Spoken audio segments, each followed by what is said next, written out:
الحمدللہ کفا والصلاۃ والسلام علی من لا نبی بعدہ اما بعد بسم اللہ الرحمن الرحیم اطیعوا اللہ واطیعوا الرسول لعلکم ترحمون صدق اللہ العظیم صدق رسولہ النبی الکریم.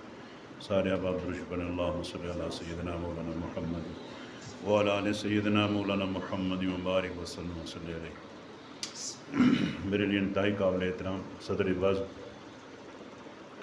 پروفیسر نعمان صدیقی صاحب، principal post graduate Khan Muhammad Khan college لندری، اور ان کے ساتھ تشریف فرما ہم سب کے مہربان چیف انجینئر اورنگزیب صاحب، سردار ارشد رحیم صاحب، میرے بڑے بھائی خان صاحب اکبر خان صاحب، اور پنڈال میں تشریف فرما میرے انتہائی قابل احترام بزرگوں بھائیوں. سچی بات یہ ہے کہ ہم سارے اس حادثے کی وجہ سے زخم دل ہیں، اور جب تک اس طرح کی کوئی بات ہوتی ہے تو اپنے دل کا غبار نکالنے کے لیے اکٹھے ہو جاتے ہیں تاکہ ہمارا یہ بوجھ ہلکا ہو جائے. اللہ رب العزت آپ سب کو قدم قدم پہ اجر عظیم عنایت فرمائے. اور پھر میرے جن عزیزوں نے اس کا اہتمام کیا، اللہ رب العزت انہیں بھی اس کا اجر عنایت فرمائے. چند ایک باتیں عرض کرنے کے بعد بات ختم کروں گا. وقت خاصا ہو گیا، آپ اس یقیناً تھکاوٹ محسوس کرتے ہوں گے. کچھ چیزیں ہمارے بھائی پروفیسر حبیب ضیاء مرحوم کو اللہ رب العزت نے عنایت فرمائی تھی، جو انہی کا خاصہ تھا، اور ان میں ذہانت جو انہیں اللہ نے دی تھی. ایک دو واقعے میں آپ کو سنا کہ آپ خود اسے اندازہ کر سکتے ہیں. بھائی محترم فرما رہے تھے کہ جب میں ایم اے انگریزی کا امتحان دینے کے لیے پنڈی گیا تو جنرل صاحب اس وقت میجر تھے اور لاہور میں تھے. تو ٹیلی فون پہ بات ہوئی، اس وقت دوسرے ٹیلی فون ہوتے تھے، تو پوچھنے لگے کہ پیپر تو ہوا؟ تو میں نے کہا جی ایک ہوا. دوسرا میں نے کہا پرسوں ہے؟ تو کہا کتاب ہے. میں نے کہا میرے پاس کتاب نہیں. تو کہا پیپر کس کا دو گے؟ میں نے کہا جی پھر کتاب تو نہیں ہے. انہوں نے ہمارے بھائی سردار اکمل صاحب یہ اس وقت لاہور میں ہوتے تھے، تو جنرل صاحب نے انہیں ڈیوٹی لگائی کہ یہ کتاب ڈھونڈنی ہے اور آل انڈیا کے لیے بھیجنی ہے. وہ کہنے لگے کہ میں اردو بازار گیا، پورا اردو بازار ڈھونڈا، مجھے نہیں ملی. ایک دکاندار نے مجھے کہا کہ انارکلی میں ایک دکان ہے، وہاں جائیں، وہاں آپ سے مل جائے گی. وہاں میں گیا تو فی الواقع وہ کتاب مجھے مل گئی. واپس میں آیا تو عزیز صاحب کو جب کتاب دی تو اس وقت بائیر کو سسٹم تھا، انہوں نے پھر کسی کو دی، اور حبیب صاحب نے پنڈی جا کے ایئرپورٹ پہ وصول کی اور رات کو پڑھی اور دوسرے دن امتحان دیا اور پاس. اور پھر دوسرا جب پبلک سروس کے لیے گئے تو کہنے لگے، اس وقت چونکہ انٹرویو ہوتا تھا، تحریر نہیں ہوتا تھا، تو جو پینل تھا انہوں نے ایک دو سوال کیا تو اس کے بعد انہوں نے کہا آپ ادھر بیٹھ سے. باقی بہت سارے لوگ تھے، ان سے انٹرویو ہوا، اور مجھے کہنے لگے وہ ظالم آپ کدھر تھے اتنا عرصہ، کہاں تھے آپ اتنا عرصہ؟ اللہ نے بڑی ذہانت سے نوازا تھا. اور پھر میرے بھائی زیر نے ایک بات کہی، سٹیٹس ان کے نزدیک چیز ہی کوئی نہیں تھی، ان کے نزدیک انسانیت تھی. اور یہ اپنے علاقے میں اس اعتبار سے انتہائی معتبر اور انتہائی قابل اعتماد سمجھے جاتے تھے. اللہ غریق رحمت فرمائے سید رشید صاحب کو، وہ اکثر جگہوں میں جہاں پہ تنازع ہوتا تھا وہاں پہ پہنچ جاتے تھے اور بڑے سے بڑے تنازع کو سلجھا لیتے تھے. اور میں نے ایک عجیب چیز دیکھی، قائدے میں ہم ایک دفعہ گئے، کوئی تنازع تھا، حاجی رزاق صاحب بھی تھے ہمارے ساتھ، اور بھائی حبیب ضیاء صاحب بھی تھے. وہاں ہم گئے، کو بات چیت وہاں پہ کی ہم نے دونوں فریقوں سے، لیکن ایک فریق وہ کو زیادہ سیانہ تھا، اس کو کسی بڑے سرجن کی ضرورت تھی، اس نے بات نہ مانی. اچھا دوسرا وہ بڑا سفید پوش فریق تھا، لیکن اس نے دیسی مرغے ذبح کیے ہوئے تھے اور کھانا پکا رہے تھے وہ بڑے. تو جب اس نے بات نہ مانی تو اٹھ کے کھڑے ہو گئے ابھی بیان، اور ساتھ حاجی رزاق میں بھی کھڑا ہو گیا. تو کہنے لگے کوئی چیز کھانی پینی نہیں ہے یہاں پہ. اچھا انہوں نے بہت زور دیا.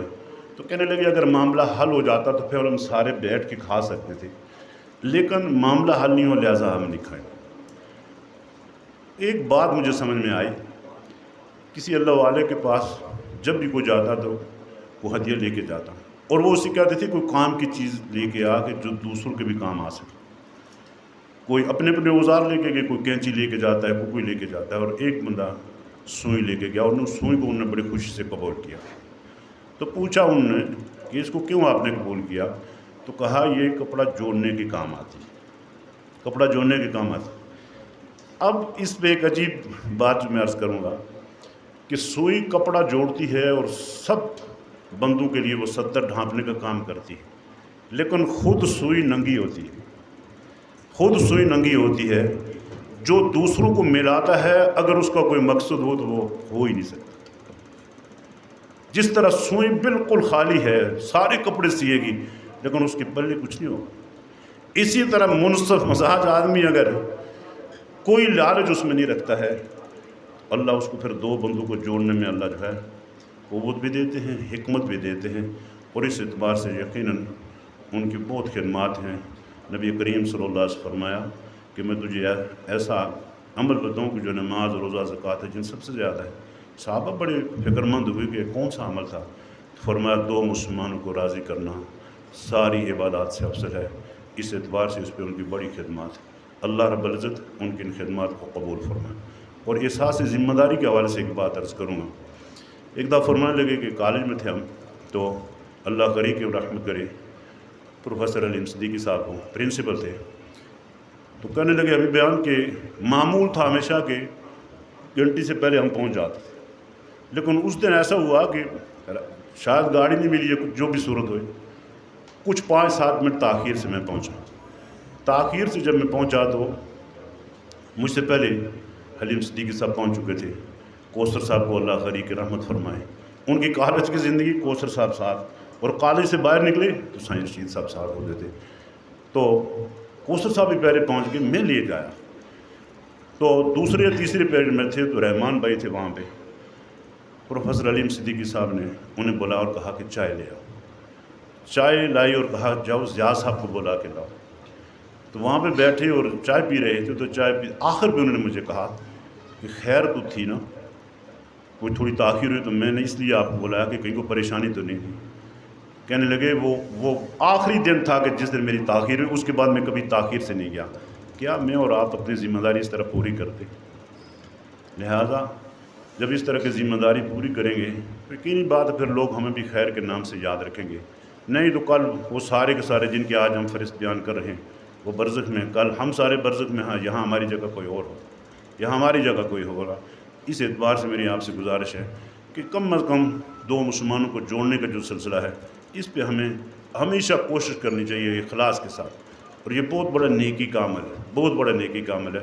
اور پھر دوسرا اپنی احساس ذمہ داری ہے، اور تیسرا اپنی قبر کو ہمیشہ یاد رکھنا ہے، اور ان کی زندگی جہاں جو صحت مند زندگی تھی بڑی خوبصورت، اور جب بیمار ہوئے تو میں سمجھتا ہوں یہ بیماری جس طرح ذکر ہوا کینسر کا مرض تھا، اور بہت سارے ہمارے دوست ہم نے دیکھے کہ شدید تکلیف تھی، شدید تکلیف ہوتی تھی ان کو، لیکن شاید ان کی اس نیکیوں کا ثمر تھا کہ اللہ نے اس موذی مرض ہونے کے باوجود انہیں اس طرح کی تکلیف نہیں دی، اس طرح کی تکلیف انہیں نہیں پہنچی۔ اور جب بھی ہم نے ان سے پوچھا تو کہتے تھے الحمدللہ، حالانکہ بڑی مشکل سے بولتے تھے، کہتے تھے الحمدللہ الحمدللہ۔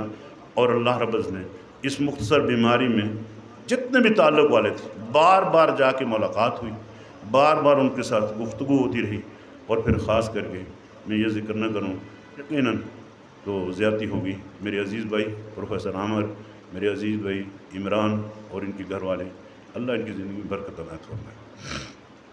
انہوں نے جو خدمت کی ہے یقیناً شاید اس دور کے اندر تصور نہیں کیا جا سکتا۔ ہماری اولادیں اس حد تک پہنچی ہوئی ہیں کہ پانی دینے کے لیے شاید آنے والا وقت ہمیں یہ تیار نہیں ہو۔ یہ یاد رکھیں، اس خوفناک منظر اور اس خوفناک صورتحال سے ہم گزر رہے ہیں، لیکن میرے ان عزیزوں نے وہ خدمت کی، رج کی خدمت کی۔ میں کہا کرتا ہوں جن کے ماں باپ زندہ ہیں خوب رج کے دیکھ لیا کرو، یہ نعمت بار بار نصیب نہیں ہوتی ہے، اور انہوں نے اس نعمت سے بھرپور فائدہ اٹھایا۔ اللہ رب العزت میرے ان عزیزوں کی اس خدمت کو قبول کرتے ہو، اللہ ان کو دنیا اور آخرت میں عزت عنایت فرمائے۔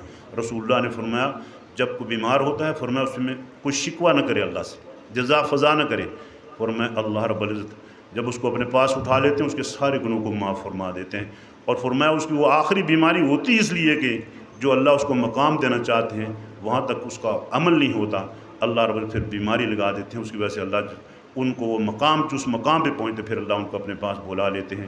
اللہ رب العزت ہمارے بھائی کی آنے والی ساری منازل آسان فرمائے، یہ سب جتنے بھی تعلق والے ہیں زخمی دل ہیں اللہ سب پہ مرم عنایت فرمائے، اور اللہ رب العزت ہم سب کو اپنے بھائی کی خوبصورت زندگی پہ کو سامنے رکھتے ہوئے اپنی آخری زندگی اور جو بڑی خوبصورت چند باتیں میرے بھائی سردار ارشد ندیم صاحب کہہ گئے ہیں، ایمان ہوگا تو اسلام پہ موت، اسلام ہوگا تو ایمان پہ موت ہوگی۔ کیا میں سوچوں اپنے آپ پہ کہ میں کتنا دین پہ ہوں، میں کتنا دین پہ ہوں، میری اولاد کتنی دین پہ ہے۔ یہ زندگی اس تیزی کے ساتھ گزر رہی ہے اور آنے والی زندگی مت سمجھیے۔ اللہ فرماتے فَمَن يَعْمَلْ مِثْقَالَ ذَرَّةٍ خَيْرًا يَرَهُ وَمَن يَعْمَلْ مِثْقَالَ ذَرَّةٍ شَرًّا يَرَهُ۔ یہ اس کتاب کی آیت کی جس کے اندر اللہ نے فرمایا کوئی شک نہیں ہے، ایک رائی کے دانے کے برابر نیکی اور ایک رائی کے دانے برابر برائی محاسبہ ہوگا۔ اللہ رب العزت ہمیں اس وقت کو سامنے رکھتے ہوئے اپنی زندگی گزارنے کی توفیق عنایت فرمائے۔ خیر کے کاموں میں اللہ ہمیں ہمارے وقت کو اور ہماری جان کو اللہ قبول فرمائے۔ جو کچھ کہا اللہ مجھے آپ سب کو اس پہ عمل کی توفیق عنایت فرمائے۔ وآخر دعوانا الحمدللہ۔